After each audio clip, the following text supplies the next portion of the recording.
Well, hi, Nate. Thanks for joining us. Hello, thank you for having me. Well, we so appreciate it. So what we're doing is we are checking in with some of the folks that are participating in our Race for Healing. And we're asking just how things are going for you through the month and kind of hearing from your perspective on that. Does that feel okay? It does, yeah, it feels great.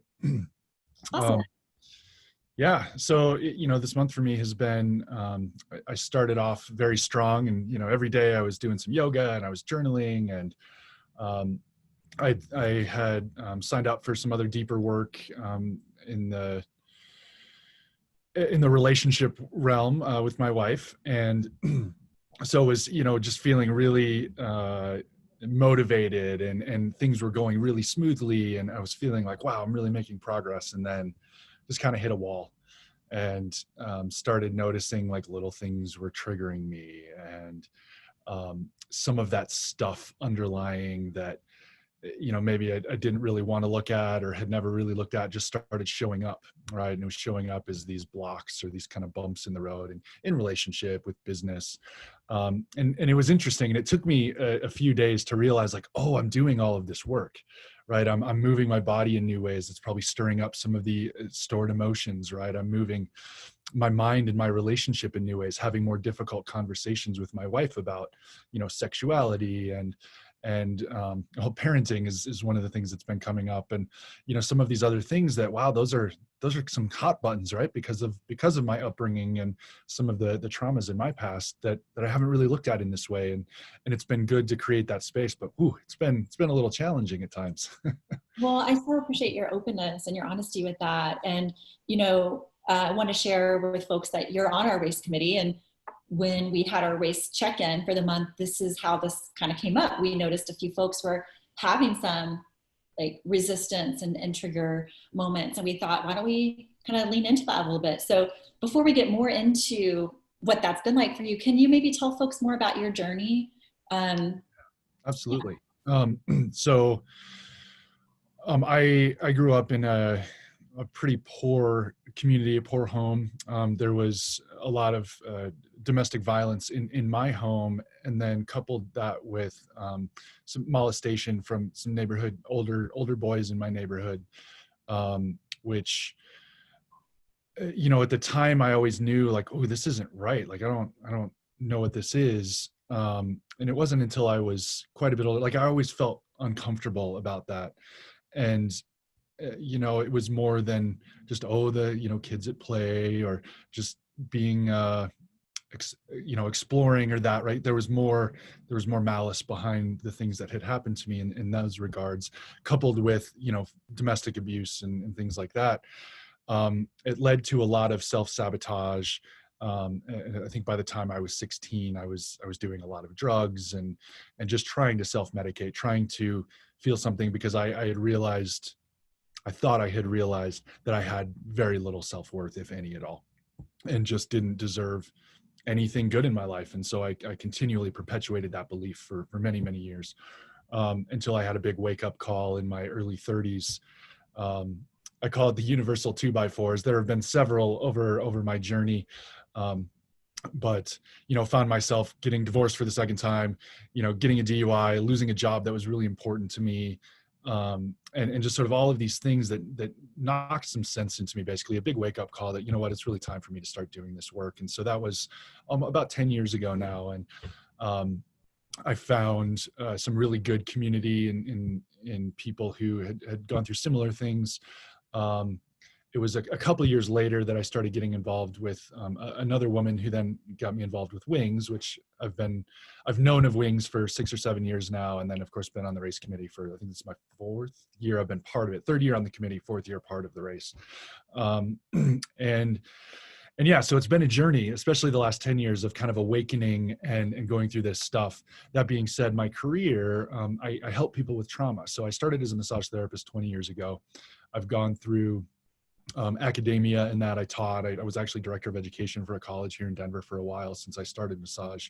And that was the job that I lost about 10 years ago, that pushed me into starting my own business dealing with trauma that's held in the body.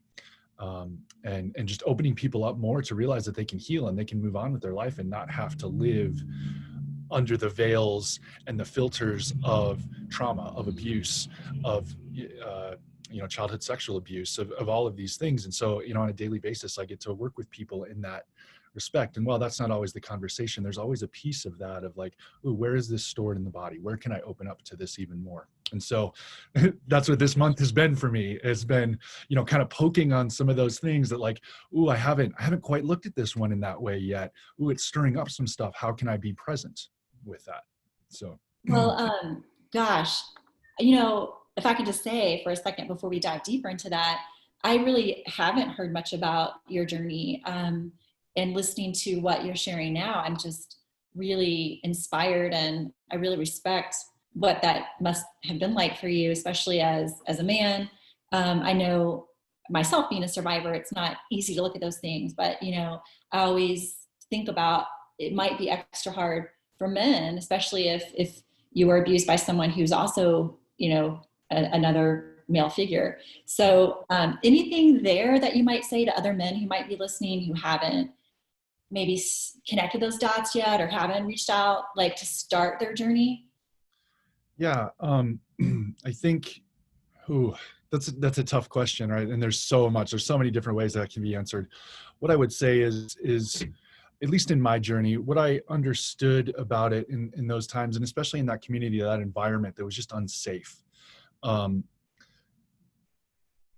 It was an outlet, and it has nothing to do with sexuality for that matter. That's been one of the big things for me most recently, is really looking at sexuality and being more open with that in my intimate relationships, and wondering for many years, like, am I gay? Am I straight? What does this mean about me? And some of those identity things. And the fact of the matter is none of that points to anything, right? Those things that have happened to us as children don't have to inform us and make us who we are and what we want to choose to be, or what we find that we are within ourselves, right? So I identify as a straight man. And while I did question that in my younger years, especially about being opened up in those ways as a younger child, of like, oh, well, if I maybe enjoyed a part of that, does that mean this about me? And I think what I've come to realize is I carried a whole lot of shame around that. And that shame just kept burying it deeper and deeper and deeper, and causing me more and more pain, and causing me to self-medicate more and more and more, until finally the universe, God, whatever you want to say, smacked me hard enough and got me back on the path to go, you have to look at this. You have to be okay with where you are on your journey, and look at this and feel those things. And so which kind of leads into the talk that I'm giving later this week. It's about presence, right? Presence is my number one value. And it's all about, where am I right now? What can I feel right now? What can I know to be true right now? And that one thing, and that's the first step in a process I take people through, but that one thing has gotten me through so much of the pain and the trauma of just breathing and being present right here, right now. So that's kind of a long answer to a lot of things that, right? But that's it. It's like, be present with where you are, be okay, and know that like you're going to feel some things that are uncomfortable, and it's okay to feel them. Wow. Again, it's so inspiring. And I'm thinking we need to plan a follow-up conversation where we can dive even deeper, because it's clear you've done some incredible work around this for yourself. And one thing I just want to echo with what you said in terms of issues of sexuality coming up, that's so common because the wound was done in a sexual way. But it's important for everybody to know, men, women, people of all gender identities, that really sexual abuse is about power, and that power is enacted in a sexual way. And then it has this impact for us who've experienced it, that certainly causes us to have all these questions. And it is a journey for each of us to sort through that. And I really feel like the pieces then that you've chosen to do personally in your own work, and then professionally with like your somatic practices, can be so helpful in engaging in that process of kind of self-discovery and self-healing. So anyway, I just appreciate that you opened up some conversation about that, because I think those are some of the things people don't talk about. And if they're not able to address what happened, they can't even allow themselves really to think about it.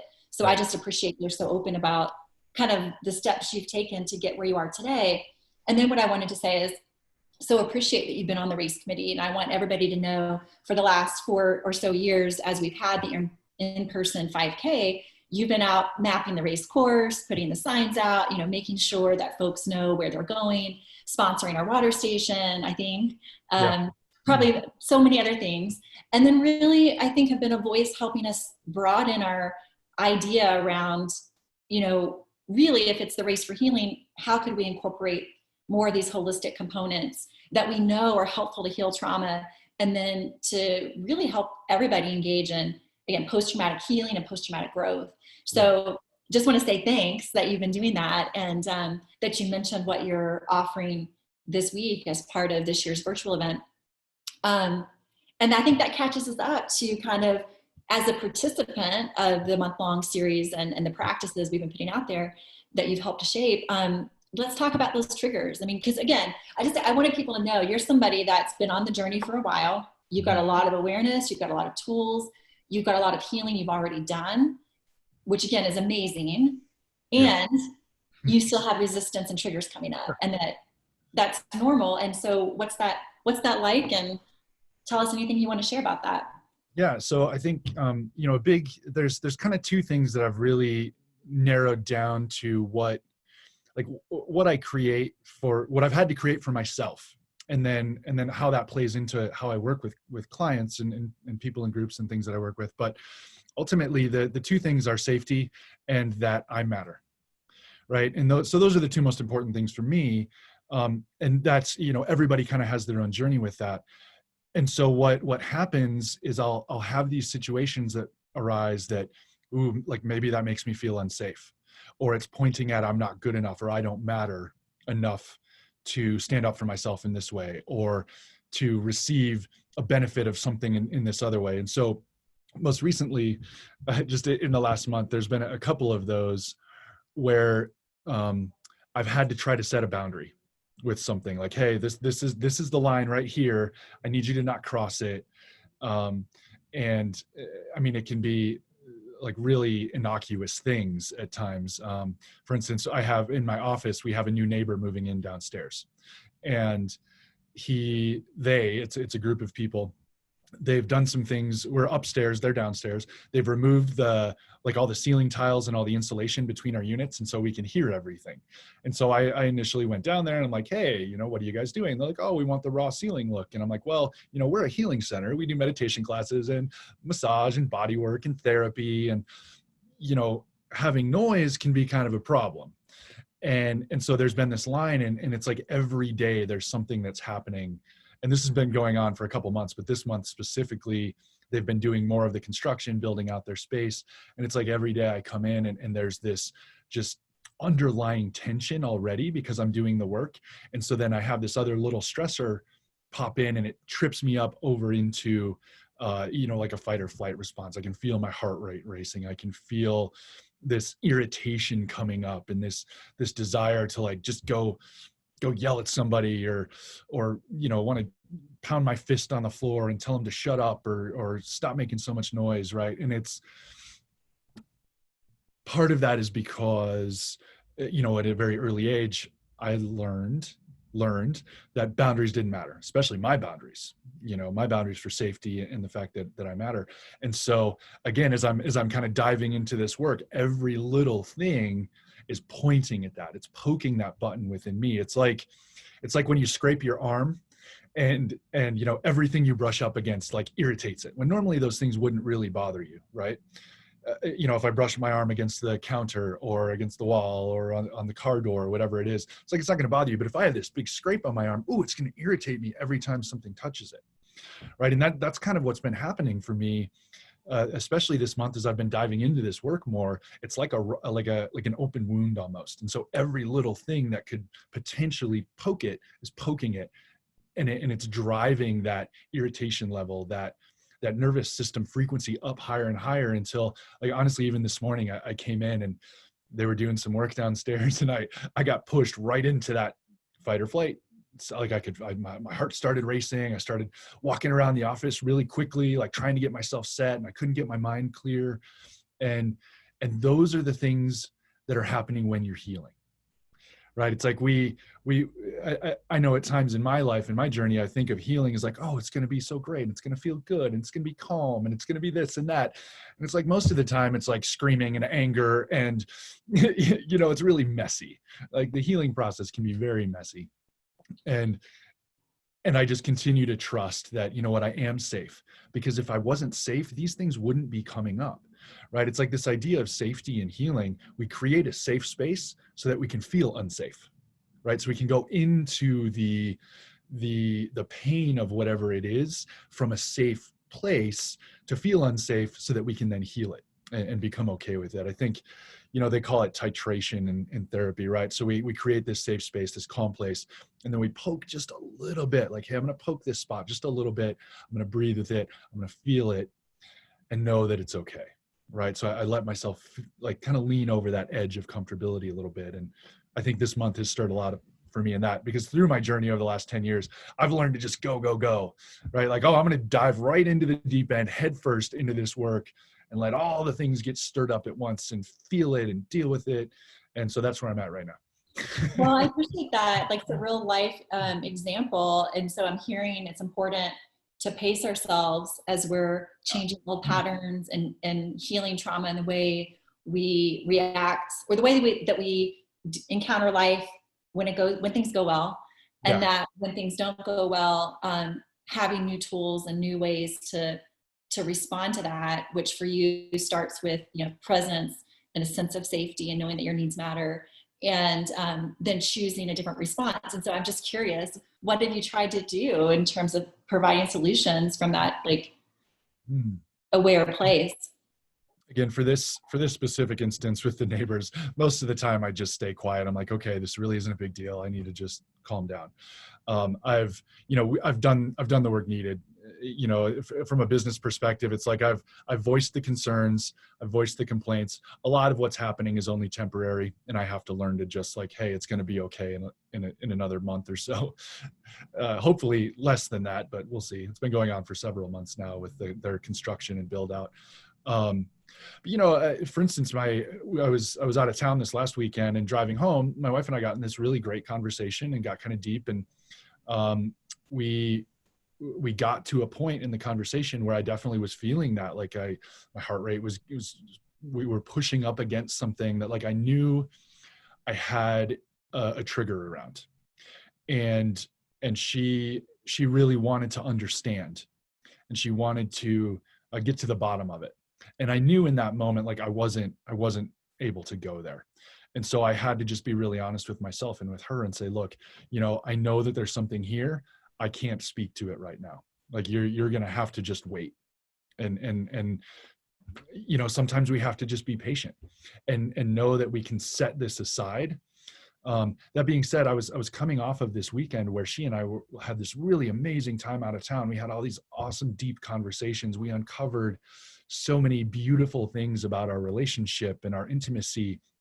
And so it was kind of like, it was the end of the weekend, a long drive home, traffic was bad. And so there were kind of some other things that were poking on the irritation level. And so to be able to give myself grace has been one of the biggest things, to take that pause and go, okay, I'm getting a little overwhelmed here.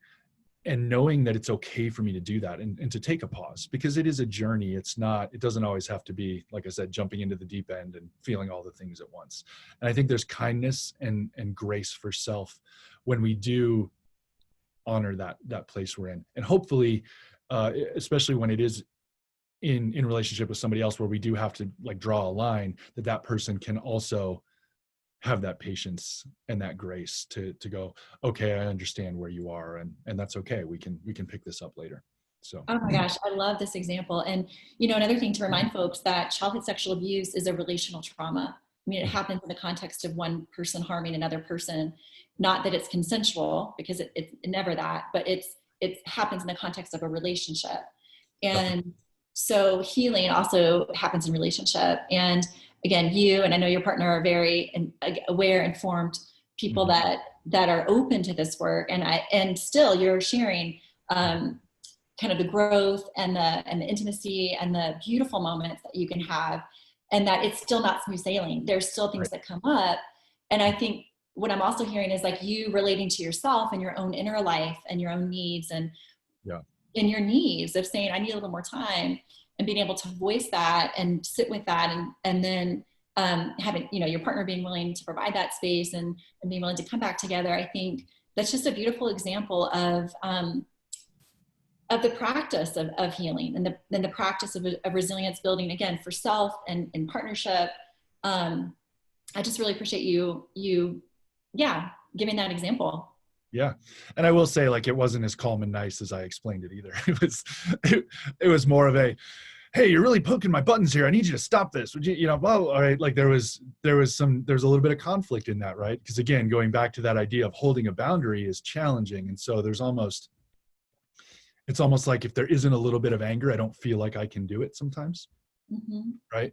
And so there's that piece too, that's kind of unwinding in all of this, is like, what if it doesn't need anger or strong emotion or strong reaction to be able to hold that boundary for self too? So that's another big thing that I'm learning, which I'm sure we could talk a whole hour about just that. I know our time is short, and I'm excited if we can reconnect. But one thing to wrap up on, because this was a theme, I had another conversation with the survivor on Friday, and we were talking about a similar theme of resistance, and really came up for me after that call was, resistance is an invitation for growth, or triggers and strong reaction. Doesn't necessarily mean that something's wrong, or that, it's unfixable or it's unworkable or we have to shut down or escape. It just means there's something there to sit with, to understand, to have compassion for, to be curious about, and to work through, and that can lead to breakthroughs that can be really expansive. I mean, that's what I'm hearing and what I'm seeing in my own life. Is that what you're kind of offering? Absolutely. Yeah. And that's, I love that idea, that sitting with it, being with it, that goes back to that whole idea of presence, right? Like, oh yeah, okay, so here's this trigger and I'm feeling very triggered, whether it's anger or sadness or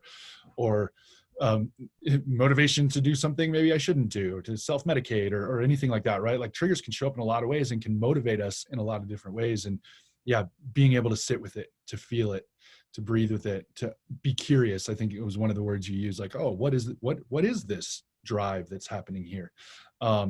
Again, challenging in the moment. A lot of times I think that's easier in the aftermath, right? Once it calms down a little bit. But I do know, just in my own practice with these things, and even with clients I've worked with, like, you can get to the point where in the heat of that moment, you can look at it and go, oh, wow, what's actually happening right now? Can I change my interaction with this? Can I change my reaction with this? And it takes work. It's not easy, but it is possible. And I think that is really where the real medicine comes in, is when we understand we have choice.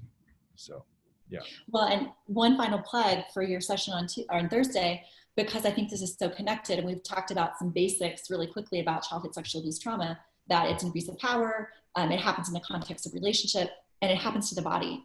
Mm-hmm. And so it makes sense that healing would then involve the body and being present to what is. And that's, I feel like, some core themes that you're going to be talking about and sharing on Thursday. So I really encourage folks to tune in for that. And then anybody else that feels like resistance is coming up, maybe just be curious, lean into that, hold space, and consider continuing versus giving up. Yeah, absolutely. Yeah, I love that picture of like the miner. It's a little picture about not giving up, right? And it shows the miner who's he's digging and digging and digging, and it kind of shows the backdrop, and he's this far away from the gold, and he decides to stop because he's tired. It's like when that level of resistance is coming up, when it's getting really challenging, it's like it's because the gold is right on the other side of that. It's like if you can be present with it for just that moment longer than you think you can, it's like that's where that magic is. So that's where the gold is. Oh, I love it. That's a great spot to end on. And tell us the name of your presentation, and then maybe tell us the name of your practice in case folks want to look at your website. So I believe it's about presence is the name of the talk, and we're going to talk about some presence and some mindfulness practices, really somatic practices about orienting, grounding, and centering. So feeling comfortable in your body and where you are. And then my business is called Somatic Synergies Integrated Bodywork and Healing. I mentioned we do body work. I do, deeper healing sessions where I incorporate a lot of different energy work, somatic experiencing work, breath work. Breath work has been a really big thing. I also offer group breath work classes and some other stuff. With COVID the way it is, we haven't been doing as many groups, but breath work has been a really powerful healing modality for me the last several years. And so I'm really excited that I get to offer it now. So, yeah. Well, listen, I truly appreciate your participation with Wings, with the Race for Healing every year, particularly this year. Appreciate what you shared today, again, so openly and honestly. And it's so beneficial just to hear what it's really like for folks that are walking this path. And so thanks for inspiring us. Good luck moving through the rest of the month. And we'll see you on Thursday. Okay, thank you. Thanks. Bye.